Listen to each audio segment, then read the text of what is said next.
Knowing what you can trust to make decisions is tricky for everybody, particularly in the world where we have been taught to rely on our mind, and we never get to make decisions from our mind. Our head brain is really for making meaning, perceiving, and understanding. And so it gets to be the last piece that's involved. And what happens is we can find logic for any decision. We can rationalize or move ourselves into any decision that we want to make from a place of reason or from a place of meaning or perception.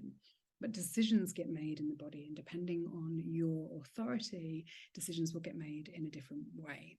Now, in this video, I want to talk about emotional authority, which means having clarity over time. And if you have an emotional authority, then you're going to have an emotional wave, and there are 4 different emotional waves. You may have more than one of them. They all feel differently. I'll talk about that in a different video. But really, the piece that you want to get real embodied understanding of is what that wave feels like for you. And when you're in a place of a high of excitement or euphoria or buzz or thrill, or when you're in a low where you're feeling sad or flat or low energy. Now, because I work particularly with neurodivergence, I also want to link this to those of you who experience the highs and lows of dopamine seeking and or burnout.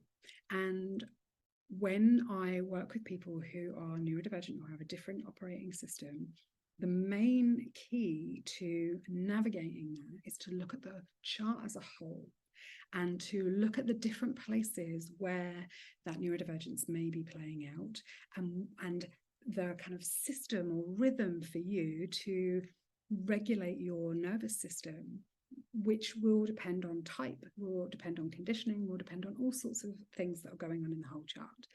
And if you have an emotional authority, one of the pieces that may be playing out is that your wave can cause you to thrill seek or dopamine seek or want to make decisions from a high, or like this spontaneity, impulsive piece that you then get remorse around. And similarly, you could be feeling low, and then there'll be implications of that where you've got some kind of conditioning around resting or so that you will then make decisions to try and get yourself moving or whatever that is. And the most important thing to really understand here is that you get to decondition so that you act on decisions already made when you're in a high, and you rest when you're in a low. And that way, you know that you're moving forward based on decisions that are actually aligned for you. So coming back to this neutral place of, yes, I know that I still want it, but there's no stickiness to it, there's no obsession, there's no neediness. That is when you know that the decision is right for you. Depending on your type, there will be other nuances to this, depending on the other centers that you have got defined or undefined, and the conditioning or the stagnancy or not, depending on how your energy moves and whether you understand how to move that energy to get back into clarity and alignment, is depending on how quick you move through stuff, but also how good you will feel about being in each place. And there is no right or wrong. There is no good or bad. There's just deeper layers of falling in love with this human experience and the experiment that is human design. So I hope you've enjoyed this video, and I hope it's helped. If you want to book in with me for a deeper reading of your chart, then that is always possible. Please do reach out, and we'll see if that can be done.